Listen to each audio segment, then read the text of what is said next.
Hi friends, Steve here in North Hollywood at Valhalla Cemetery. And I have to tell you, this is the first time I've ever been to a cemetery and truly been frightened. It took me a little while to find the gravesite of Chief Yowlache. I found his gravesite. It was covered in debris, so I went back to the car. I got an old sock that I used to wipe off all the debris from a gravesite. And I was kneeling down on my hands and knees cleaning his gravesite. And all of a sudden I look up and I see a coyote. He was standing just a few feet away from me, and I was startled at how close he was. And then I looked around and I saw quite a few other coyotes heading toward me. And I've seen a coyote here in the cemetery before, so I wasn't really surprised. And then I look around and I was surrounded by coyotes. Within seconds, a pack of coyotes had encircled me. They were staring me right in the eyes and getting closer and closer and closer. And I guess my survival instincts just automatically kicked in and I stopped filming and just started walking slowly back to my car while the coyotes continued to follow me. I really lucked out that my car was parked very close to the gravesite, which is very rare. Once I was standing up tall, I probably looked like less of an appealing target than when I was crouched down very small next to the grave. At least I assume that's the reason I made it back to my car without being attacked. I was definitely outnumbered 5 or 6 to 1. And they could have easily had me for breakfast.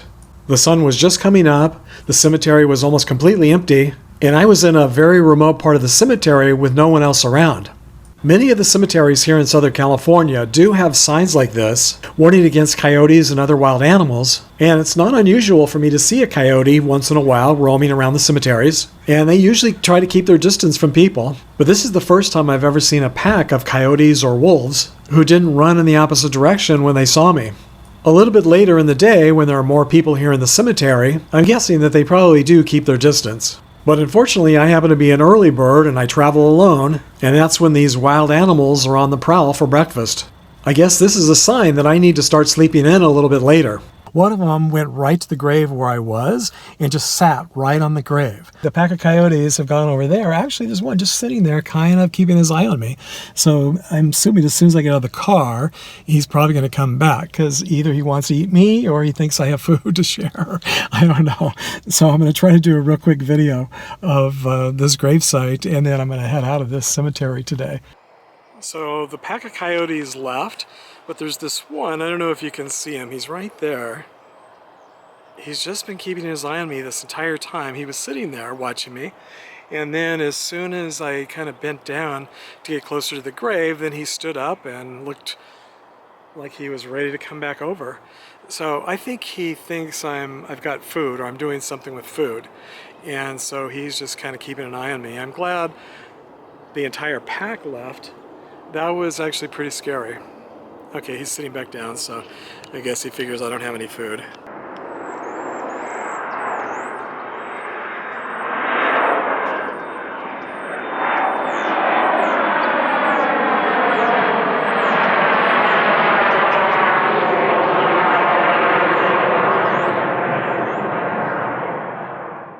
Chief Yelachi was an opera singer and actor who was born Daniel Simmons on the Yakima, Washington Reservation.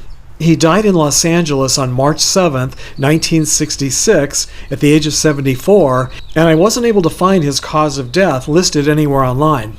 He's laid to rest here in the Prayer Block G section at Valhalla Cemetery in North Hollywood. And this year for Thanksgiving, I thought I'd do something a little bit different. I thought I'd do a video where I visit as many of the famous Native American Indian actors that I can find laid to rest here in the Los Angeles, Hollywood area. So I thought I would start right here at Chief Yelachi's gravesite. He began his film career back in 1925 and appeared in nearly 70 movies. Many of them were classics like Red River, The Paleface, Ma and Pa Kettle, The FBI Story, and Nevada Smith. He also appeared on popular TV shows like The Lone Ranger.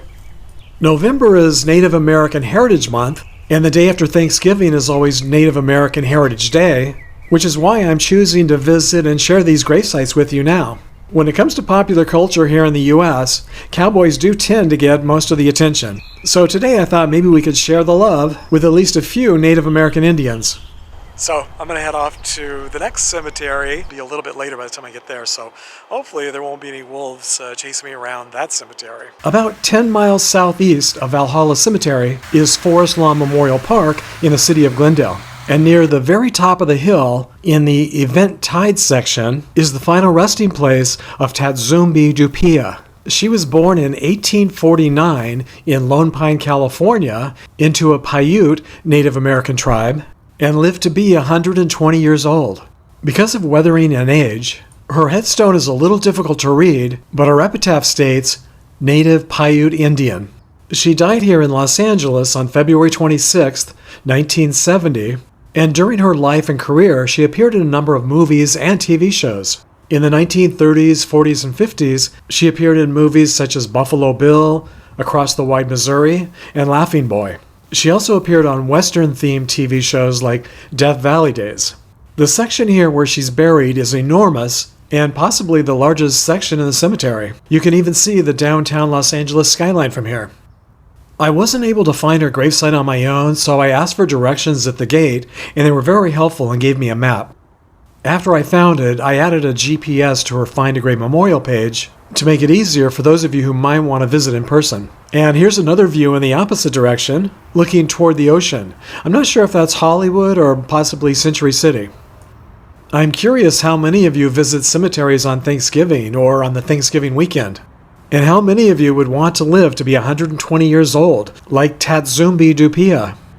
From her gravesite, you can almost see the great mausoleum here in this cemetery, and this is where another Native American actor is laid to rest.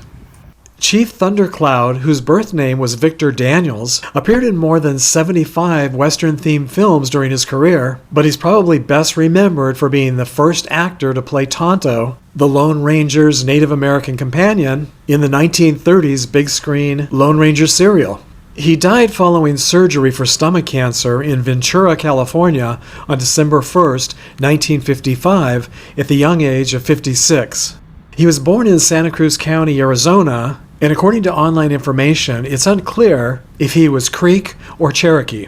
His cremated remains are interred here in the Great Mausoleum, but unfortunately the mausoleum is now private and no longer open to the public, other than the chapel, which is still open. About 5 miles southwest of Forest Lawn in the city of Glendale is Hollywood Forever Cemetery in Hollywood, California, and this is where Iron Eyes Cody is laid to rest. His crypt is interred here in the Abbey of the Psalms Mausoleum within the Sanctuary of Memories corridor. He appeared in approximately 50 movies and TV shows during his career, but he's probably best remembered by most as the crying Indian in the 1970s Keep America Beautiful anti-littering campaign ads. Throughout his entire career, he claimed that he was a Native American Indian, but toward the end of his life, there were claims that he was of Italian descent and not of Native American descent. But Cody denied the allegations. He was born in Kaplan, Louisiana, and his birth name was Espera Oscar de Corti. He died here in Los Angeles from mesothelioma on January 4th, 1999, at the age of 94. And according to his Wikipedia page and Find a Grave Memorial page, and her Wikipedia page and Find a Grave Memorial page, his first wife, who's only listed here on the plaque as Mrs. Iron Eyes Cody, is interred here with him. He was married a second time, but they were divorced in 1993.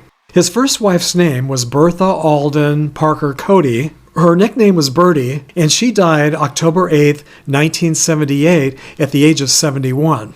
What I find so interesting is that she was the granddaughter of Chief Darkcloud, whose birth name was Elijah Tahamant, and Chief Darkcloud was also an actor here in Hollywood. He's also buried here in this cemetery, and I'm going to visit his final resting place next.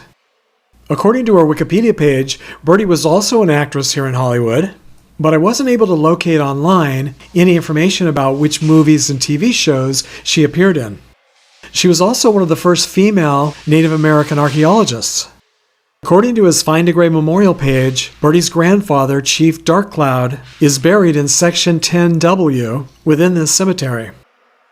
Most of the sections in the cemetery are not marked, so I stopped at the information booth, and they were very helpful and gave me this map. The guy I spoke to said this is one of the smallest sections in the cemetery and also one of the oldest. He said that he's worked here for many years and that no one has ever asked him for directions to Chief Darkcloud's gravesite, and he said he wasn't even aware that he was buried here.